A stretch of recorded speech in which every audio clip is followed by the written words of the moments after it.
విజయవాడ హైవేపై ఘోర రోడ్డు ప్రమాదం జరిగింది. ఈ ప్రమాదంలో 15 మంది వరకు తీవ్రంగా గాయపడ్డారు. గాయపడిన వారిలో 5గురి పరిస్థితి విషమంగా ఉందని వైద్యులు తెలిపారు. గుంటూరు విజయవాడ జాతీయ రహదారిపై ఉన్న పెదకాకాని గ్రామం వద్ద ఈ ప్రమాదం జరిగిందని పోలీసులు తెలిపారు. వాహనాలు గుద్దుకోవడం, విజయవాడ హైవేపై ఒకదాని వెనుక ఒకటి వాహనాలు గుద్దుకోవడం వల్లనే ఈ ప్రమాదం జరిగింది. సిమెంట్ క్రషర్ వాహనం రోడ్డు మీద నిలిపి ఉండటాన్ని గమనించని వాహనదారులు వెనుక నుంచి గుద్దడంతోనే ఈ ప్రమాదం జరిగిందని తెలిపారు. వెంటనే పోలీసులు క్షతగాత్రులను ఆసుపత్రికి తరలించి చికిత్స అందిస్తున్నారు. పోలీసులు కేసు నమోదు చేసి దర్యాప్తు చేస్తున్నారు. యాక్సిడెంట్ జరిగింది.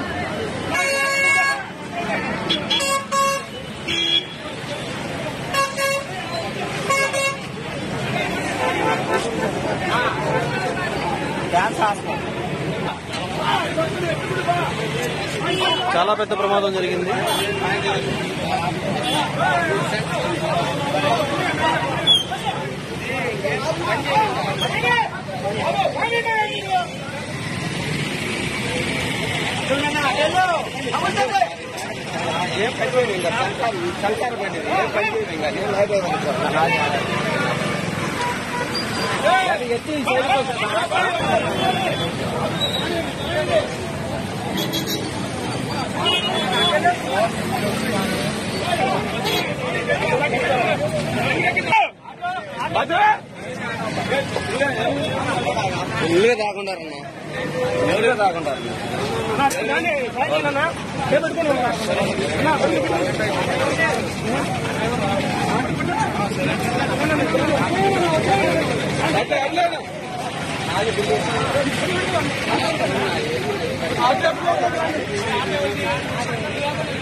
ఏ ఊరండి మీది? ఎలా జరిగింది ఏమైనా చెప్పగలరా?